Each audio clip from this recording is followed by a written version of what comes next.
Buonasera amici telespettatori, bentrovati ad Ospiti di Antonella. Anche questa sera andremo alla scoperta di una città capitale di provincia del Friuli Venezia Giulia e intervisteremo il suo primo cittadino. Come sempre ospite della trasmissione Daniele D'Amele.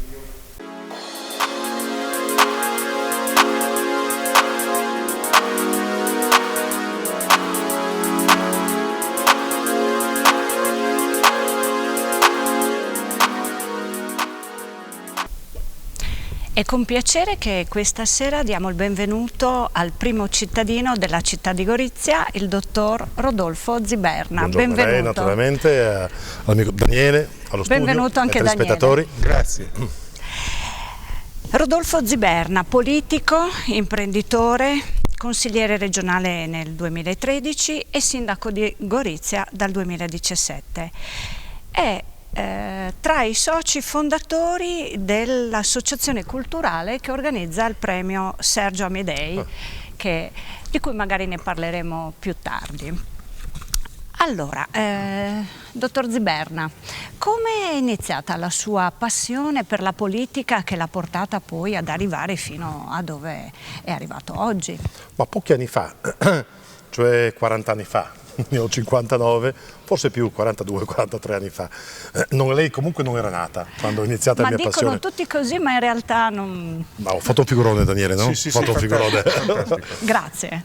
E semplicemente a scuola, nel senso che qualunque cosa mi piaceva non soltanto dire la mia, ma cercare di condividere un qualcosa che io ritenevo fosse utile per tutti, appunto con la classe. Perciò questo è stato il mio primo tassello e via via poi ho scelto di iscrivermi in un partito, rammento il Partito Socialdemocratico.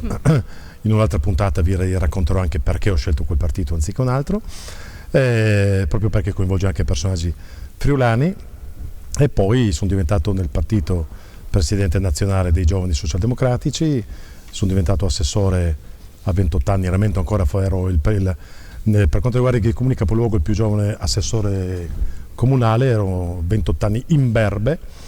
E poi decisi di lasciare la politica. Dopo 15 anni di politica avevo fatto nel frattempo tante altre cose, cooperazione, ho costituito cooperative, associazioni sportive, riviste, di tutto. Poi dico basta, adesso mi dedico alla professione. La politica non mi ha lasciato farlo, mi ha ripreso per i capelli una volta. Questo a testimonianza una volta i capelli ce li avevo, altrimenti sarebbe stato difficile prenderli. Io che ti conosco da tempo posso confermarlo. Sì. E perciò poi c'è stato l'impegno in Forza Italia, ho costituito Forza Italia Gorizia, tante altre cose fino al Consiglio regionale, nel frattempo tante altre cose ancora nell'attività imprenditoriale. Come Daniele sa, mi sono divertito, dilettato a scrivere romanzi, thriller gialli, sono andati bene, però quando sarò in pensione mai più continuerò a scrivere altri romanzi, e poi fino a trovarmi appunto dopo il Consiglio regionale a fare il sindaco di Gorizia, che tante persone mi chiedono come mai questa mia carriera a guisa di trota, controcorrente. Uno già pensa a chi usa come trampolino la carica di sindaco per andare in regione. Io mi sono dimesso al quarto anno proprio perché, ma lo dico con tanta franchezza, non trovavo, nonostante fossi, ma me l'hanno detto i media, record man per quanto riguarda i disegni le proposte di legge, interpellanze, interrogazioni, mozioni, ciò nonostante non trovavo davvero non provavo entusiasmo. Io sono come i bambini, se non mi piace una cosa mi demotivo. La mia componente fanciullesca che mi guardo bene dal tutelare, guai se la perdessi, e poi mi hanno convinto a candidare il sindaco, e per quanto si lavori il doppio, si guadagni di meno, perché infatti io dalla mia professione, passando in regione, ho guadagnato di meno, dalla regione a sindaco ho guadagnato sempre di meno. Mia moglie mi dice sempre, Rudy, guarda, la famiglia ti asseconda sempre, le tue scelte, però una raccomandazione: tu fai sindaco, bene, non tornarmi a casa dicendo mi sono pentito, anche se lo pensi non dirmelo, e perciò anche se fosse una giornata nera, ce ne sono tantissime giornate nere, quando io rientro a casa con il sorriso come va benissimo. È un successore. E infatti comunque devo dire che questa posizione le ha dato una soddisfazione molto grande, perché parliamo di una data, il 2025. Cosa accadrà? Ne ho sentito parlare anch'io. Cosa accadrà nel 2025 per la città di Gorizia e magari che Gorizia? Prima ancora del 2025, per me, non dico che sia più importante, ma quasi parimenti importante dal punto di vista politico, è il 2017, quando abbiamo deciso insieme a Nova Gorizia di correre insieme per la candidatura a capitale europea della cultura. Sappiamo che nel 2019 era il pallino, stava in mano all'Italia, nel 2025 alla Slovenia. Tanti agguerriti hanno i competitor oltre al ticket Nova Gorizia. Ma se lei avesse chiesto 30 anni fa a un politologo se qualcosa poteva nascere, germogliare in questo lembo di territorio in termini di collaborazione transnazionale, di coesione internazionale, questo osservatore giustamente le avrebbe detto ma assolutamente no. Si pensi alla tragedia della prima guerra mondiale, a quella del fascismo, alla seconda guerra mondiale, a quello che è accaduto dopo la guerra mondiale, ma non soltanto fatti d'armi ma anche economici. Gorizia, città d'emporio, perché quando c'era la Jugoslavia avevamo un flusso quotidiano imponente di persone che acquistavano oltre che il confine. Oggi se lei va in un centro commerciale sloveno oltre il confine, il 50% italiano, il 50% sloveno, perciò non soltanto abbiamo perso quell'affluenza, quei clienti, ma anzi noi abbiamo ceduto dei clienti, e per giunta un territorio che ha sempre dovuto rimettersi in gioco ogni 20 anni, un'economia di confine. Non è facile alcune volte, impossibile in altre volte, ritrasformare, riconvertire un'economia appunto di confine in economia di mercato, perché noi abbiamo non soltanto professioni ma anche dei manufatti. Pensiamo alla SDAG, la stazione confinaria, che fino a pochi anni fa rischiava di trasformarsi in una cattedrale nel deserto. Oggi siamo riusciti a rilanciarla grazie alla linea del freddo, ma questo sarà una terza puntata. Nel 2025 Ziberna sarà ancora sindaco di Gorizia? Ovvero, tra qualche mese ti ricandidi a fare il sindaco di Gorizia? Valuteremo. Volevi fare lo scoop oggi, no? Se tu mi dici di sì, domani sei su tutti i giornali. E per questo dico valuteremo. No, nel senso che senza dubbio il secondo mandato di un sindaco è diverso, rigorosamente diverso dal primo mandato. Il secondo mandato, visto anche l'importanza del traguardo che è quello del 2025, ma non soltanto 2025, perché creiamo le condizioni per una Gorizia diversa nel 2035, 45, 55, perciò devono esserci le condizioni per consentire, non a Ziberna, per consentire al comune di essere governato bene.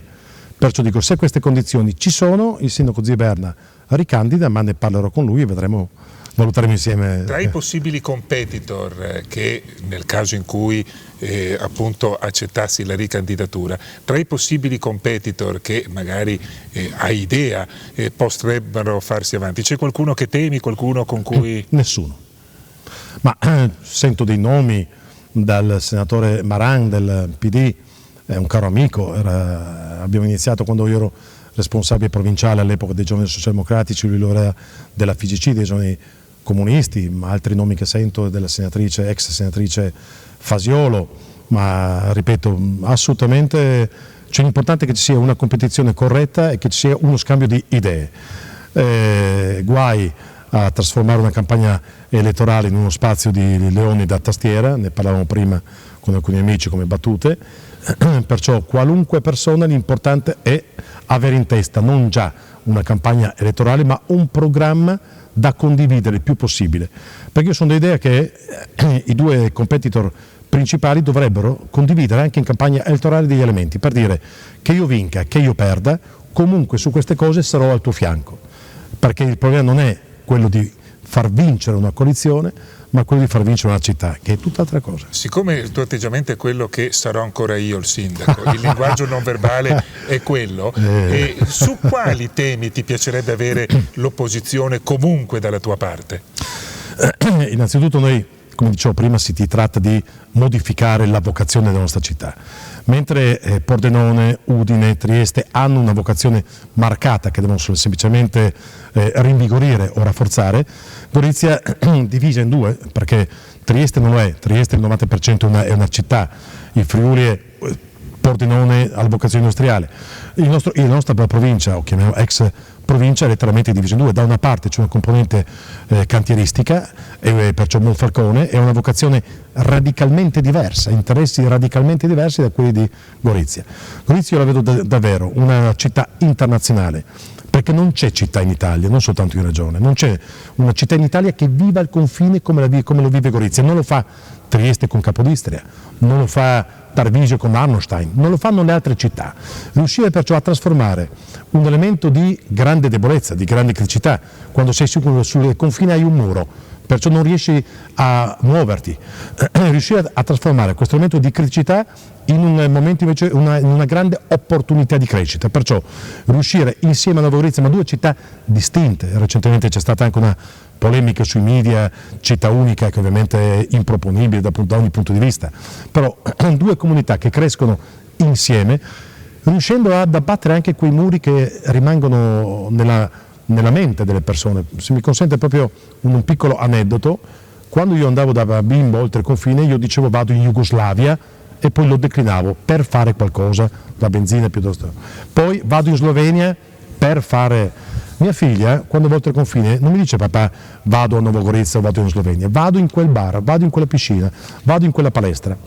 Significa che i ragazzi, che sono i ragazzi di Erasmus, stanno crescendo senza la presenza fisica, impeditiva, ostativa di un confine. Riuscire perciò a crescere senza speculazioni, riuscire a fare in modo di fare massa critica anche con le altre realtà della regione. Non possiamo più giocare questo è mio, questo è tuo. Quando siamo corsi verso una fusione tra Gorizia e Monfalcone delle rispettive zone industriali, è perché bisogna fare sistema, ma non perché il sindaco lo suggerisce, perché il mondo lo impone. Chi non capisce questo può farlo, ma sta fuori, e se stai fuori con le tue risorse è un problema tuo. Tu non puoi consentire invece di far stare fuori un qualcosa che tu amministri. La stessa cosa per quando parliamo della logistica, le gelosie sulla SDAG logistica, che significa ricevere, spacchettare, rimpacchettare e distribuire. C'è qualcuno dei telespettatori che pensa che negli Stati Uniti, che in Ucraina o in Asia qualcuno conosce le differenze tra Monfalcone, la Bisiaccheria, Udine, Trieste? Non occorre andare così lontano, sindaco. Sì, no, era soltanto per confortarci, perciò Gorizia deve essere una porzione del territorio regionale, perciò se una cosa serve fatta in regione la si fa tutti insieme, perché c'è una consapevolezza che se io sono una città ricca e ho intorno a me una regione povera, Gorizia diventa povera il giorno dopo. Se io intorno a me ho un territorio ricco, una quota di quella ricchezza si ripercuote anche su Gorizia. Una cosa di cui mi pare non siamo ricchi è il tempo. Antonella, io non ho controllato il tempo. Abbattetemi, che ci dice che possiamo andare avanti, allora andiamo avanti. Vai Anto. Mi riferisco alla polemica di cui accennava lei prima. Che perché l'ho tirata fuori io? Sicuramente, infatti è stato... un assist. Attaccato su un tema che rispetto alla città di Nuova Gorizia lei ha avuto dei pareri opposti. Ci vuole raccontare un po'... Il tema, ricordiamo Antonella, è quello... La città unica. Della città unica o della... No.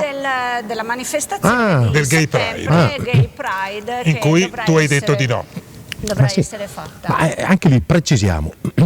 Il Pride Friuli Venezia Giulia, o Gay Pride come vogliamo chiamarlo, comunque avrà luogo, nel senso che avrà luogo a Nuova Gorizia, avrà luogo in Gorizia, perché si tratta di un motivo di ordine pubblico, perciò la decisione compete alla prefettura e alla questura.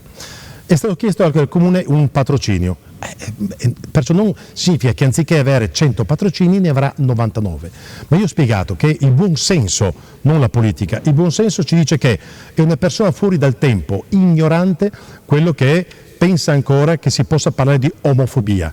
È impensabile, siamo fuori dalla storia, era concepibile secoli fa, ma perché c'era una cultura diversa e una conoscenza diversa. Oggi parlare di omofobia davvero, o violenza nei confronti di chi non ha scelto, chi si sente di innamorarsi, di amare un'altra persona.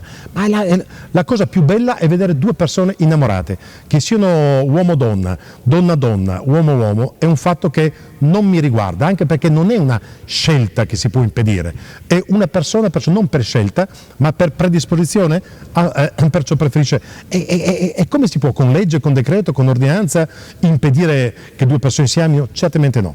Perciò va tutto bene, tutti questi discorsi di promozione.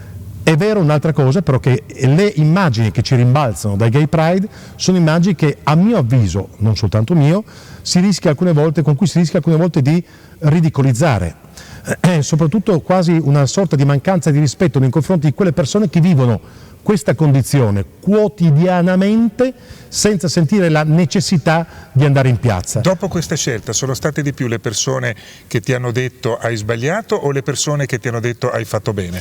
Tante quelle che mi hanno detto, tantissime quelle che mi hanno detto hai fatto bene, e diverse quelle che non mi hanno detto hai fatto male, con offese, insinuazioni e minacce hanno detto hai fatto male. Perciò c'è chi predica la tolleranza attraverso l'uso dello strumento della intolleranza, come se domani ci fosse un corteo di chi è diversamente magro. Io sono felicemente obeso, non parteciperò, credetemi, a questo corteo.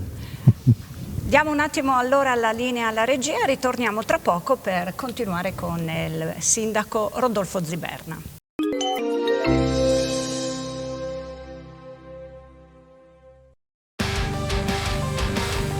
Da oltre 30 anni, Gesteco progetta e sviluppa soluzioni integrate per l'ambiente, offrendo servizi a 360 gradi con uno sguardo sempre attento all'innovazione.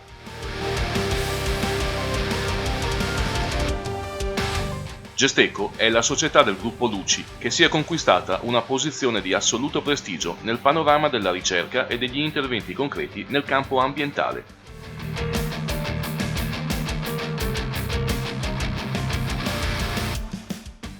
Serietà, altissima competenza e affidabilità, con un'elevata propensione all'innovazione di tecniche e materiali.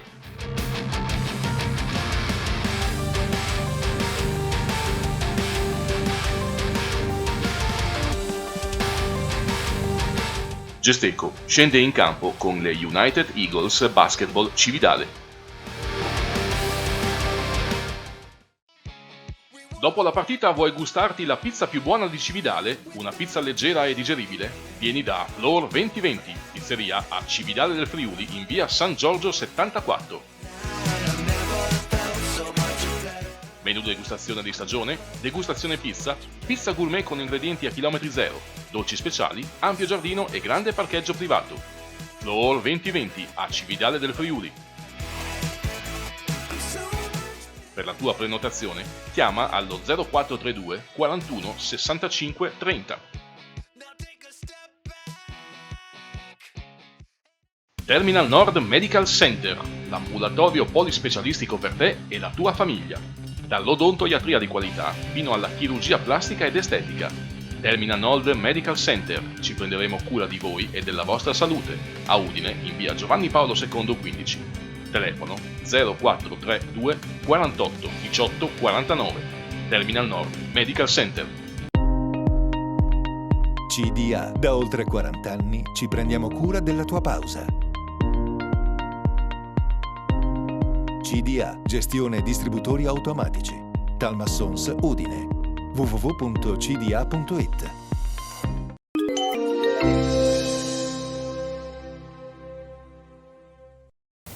Siamo di nuovo in studio con il sindaco di Gorizia, Rodolfo Ziberna.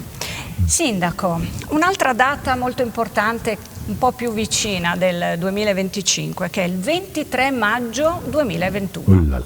Parliamo della 15ª tappa del Giro d'Italia che partirà da Grado e avrà come arrivo la città di Gorizia. Ciclismo. Di ciclismo. Sì, di sì. ciclismo. E quando si parla di Giro d'Italia, ha ragione Antonella, è solo ciclismo, questo è vero. Ma anche perché poche persone sanno che, Daniele lo sa, che l'evento sportivo italiano che in assoluto è più visto nel mondo è proprio il Giro d'Italia, perché non è visto soltanto dagli sportivi, da chi ama le due ruote, ma è visto anche da coloro che attraverso il Giro, con gli occhi degli operatori, vedono dei terreni stupendi, degli ambiti suggestivi. Lo scorso anno i diritti sono stati venduti a oltre 170 televisioni, quest'anno si parla dagli 800 milioni di persone a 1 miliardo di persone che vedranno in tutto il mondo. Non c'è alcun evento sportivo, non c'è partita di calcio mondiale, finale, pallacanestro assolutamente che tenga. Ed è un modo stupendo per promuovere un territorio che noi sappiamo essere bellissimo. Chi tocca con mano ma tutta la nostra regione se ne innamora. Il problema è riuscire a far conoscere e riuscire a trasmettere anche delle emozioni. Non basta un'immagine ferma, l'immagine in movimento è capace molto di più di suscitare questo tipo di emozioni. Poi a noi interessava certamente promuovere il Collio Elburda, che è il Collio sloveno, e ci tenevamo a far passare il giro anche a Nova Gorica, perciò attraverso quella piazza transalpina, Trg Europe, che ormai è il simbolo della nostra candidatura, per poi farla entrare a Gorizia verso le 17, finale, tappa d'arrivo, perciò in piazza della Vittoria. Devo dire sempre grazie a un friulano, all'amico Enzo Cainero, al patron, fantastico, che è stato coadiuvato molto sul territorio da un altro nostro caro amico, Edi Reia, l'allenatore più conosciuto con le vesti di allenatore di calcio piuttosto che di macchina da guerra di Enzo Cainero sul territorio. Era da quando sono sindaco che glielo chiedevo a Enzo, e fa Rudi spieti, alla fine siamo riusciti a un grande risultato, anche perché l'ultima volta che è arrivato a Gorizia era nel 2001, 20 anni fa, in concomitanza con il millenario dell'ingresso della città di Gorizia nella storiografia, risale al 28 aprile del 2001 l'ingresso di Gorizia nella storiografia, e quale modo migliore per festeggiare la designazione avvenuta a dicembre, fine dicembre, di Nova Gorica e Gorizia capitale europea della cultura. Perciò sarà una grande festa. Come si sta preparando la città? Cioè, con quali manifestazioni, eventi? Di tutto, stiamo coinvolgendo scuole, ragazzi, disegni, le vetrine, premi, se vieni in piazza Vittoria, in via Rastello, nelle vie centrali, è una città rosa non per il Pride FVG, è una città rosa appunto per la tappa, e avremo i più grandi campioni del mondo che perciò arriveranno a Gorizia in quell'occasione, partendo poi appunto da Grado, perciò avremo la possibilità di promuovere anche Grado, che per noi è la spiaggia di goriziani, non soltanto di goriziani ma anche di una parte dei friulani. Credo tu condivida, Sindaco, nel lanciare un appello, sarà una cosa fantastica, meravigliosa, attenzione agli assembramenti. Dobbiamo andare, possiamo andare, ma seguiamo le direttive, seguiamo i protocolli, stiamo molto attenti. Abbiamo già deciso che anche se fossimo in zona gialla, comunque noi continueremo ad adottare per Piazza della Vittoria, anzi anche se fossimo in zona bianca, continueremo ad adottare per l'arrivo le prescrizioni della zona gialla. Avrete anche in un futuro non lontano, la città di Gorizia avrà anche un Central Park, perché c'è un'importante opera di riqualificazione di una parte che è stata completamente dimenticata, che è la Valletta del Corno. Ma un progetto stupendo, bellissimo. Parte dalla necessità di mettere in sicurezza il torrente Corno, che entra da Nova Gorizia in Italia e poi sfocia nel fiume Isonzo, e perciò ci sarà un lunghissimo percorso sottoterra che i goriziani non vedranno. Parliamo di un progetto sull'ordine dei 15-16 milioni di euro, ma quello che invece i goriziani vedranno appunto sarà la Valletta del Corno. Oggi la Valletta del Corno, salvo una palestra per gli sport su rotella, non viene utilizzata, anche perché sono 800 metri di un bosco, di una boscaglia impenetrabile.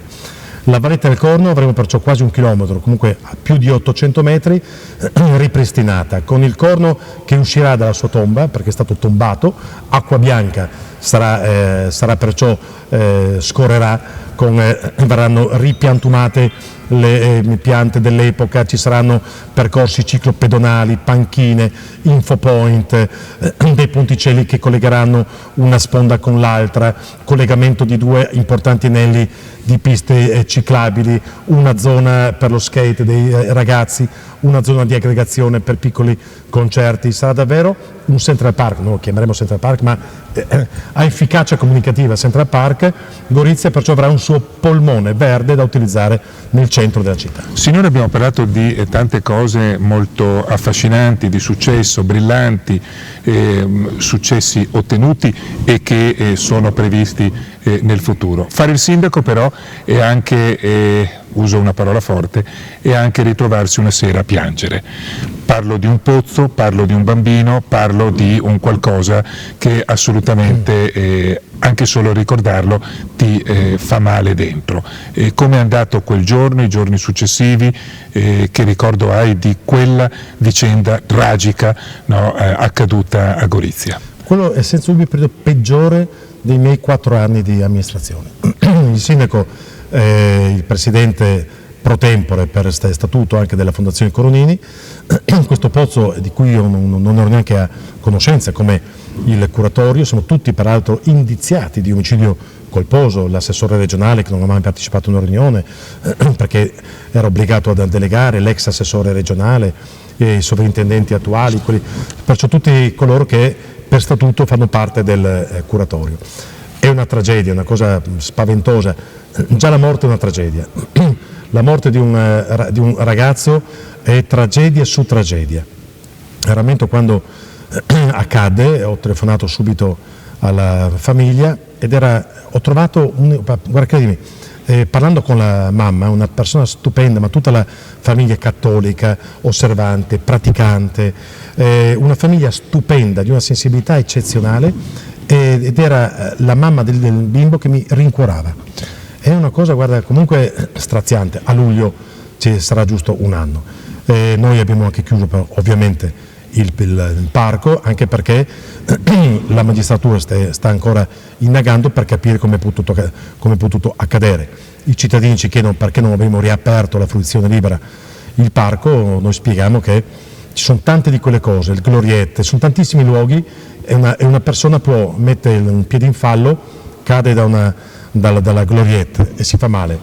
Cosa succede?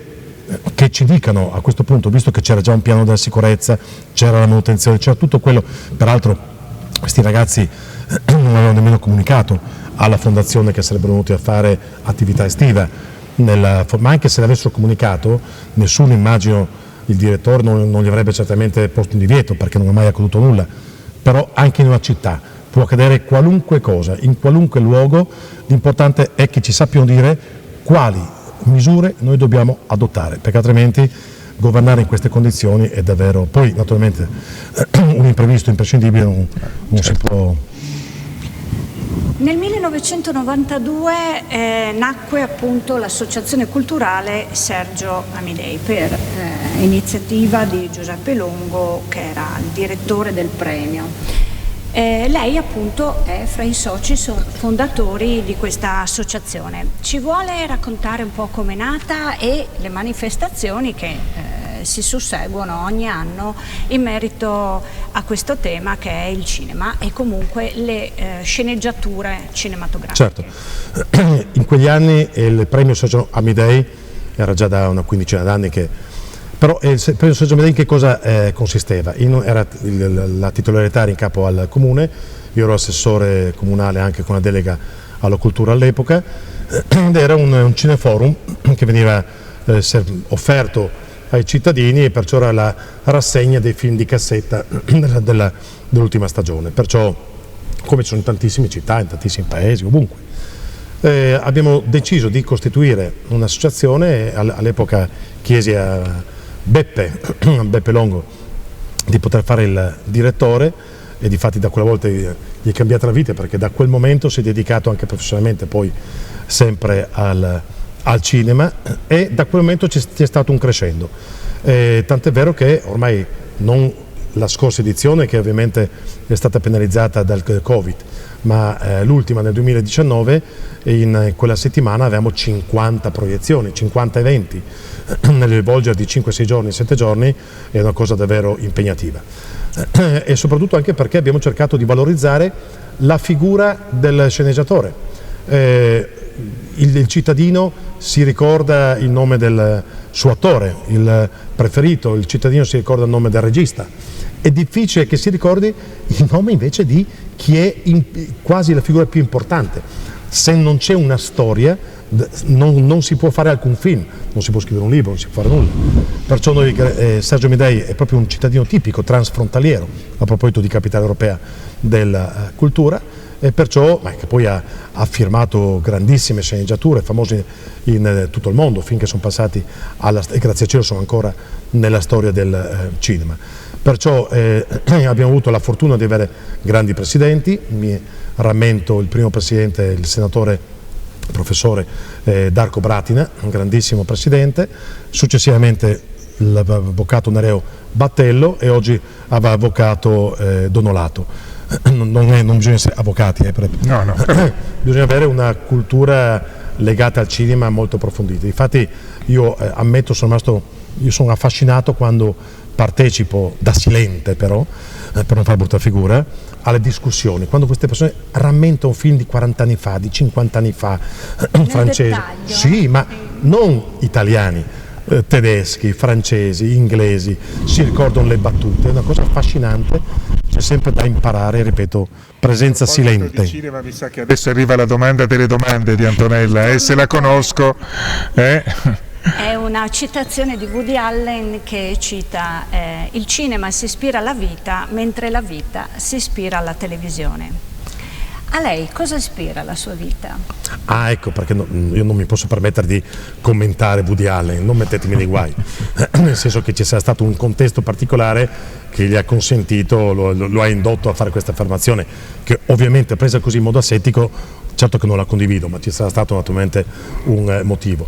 Quello che mi ispira, lo riconduco nuovamente alla mia componente fanciullesca, quello che mi ispira è la curiosità, cioè il sogno. Io penso davvero che una persona che non è curiosa, che non ha sogni, vive, dal mio punto di vista, una vita grigia, triste. Quando uno ha un sogno e il desiderio di realizzarlo, nella consapevolezza che ci sono dei sogni che si possono realizzare, altri no. Perciò quando uno ha entusiasmo, se uno ha un sogno, ha un suo obiettivo, se uno è curioso, significa che anche quando crede di sapere tutto, si guarda intorno e acquisisce nuovi elementi di conoscenza. Se tu fossi in un'altra trasmissione ti direbbero la vita è un sogno, i sogni aiutano a vivere, ma sei ospite di Antonella e quindi non te lo diciamo. E aspettiamo la sua sceneggiatura, quindi. Ma io ho anche scritto una sceneggiatura, oltre che dei romanzi appunto, però e qui ci fermiamo. Però prima di dare il fine a Francesco Tonizzo che ci chiude i battenti e la telecamera, no, io ti voglio chiedere proprio in finale, Rudy, fare un nome e un cognome e chiederti 30 secondi su questa persona che forse proprio anche a livello di ispirazione rispetto all'attività politica e amministrativa forse un significato può averlo. Ettore Romoli. Ettore Romoli è stato quasi un padre per me, nel senso che ci si rapportava quotidianamente, sono io che l'ho portato, l'ho avvicinato alla politica, l'ho seguito in tutti i suoi passi, è stato un grande compagno di vita politica, una persona di raffinata cultura, una persona di grandissimo equilibrio, una capacità di mediazione eccezionale ed è stato lui a convincermi a fare il sindaco. E quando dicevo, ma Ettore, ma in fin dei conti è impegnativo per fare il sindaco di Gorizia, Ettore fa, se l'ho fatto io. Bene, purtroppo dobbiamo lasciarci, il tempo è volato anche questa sera.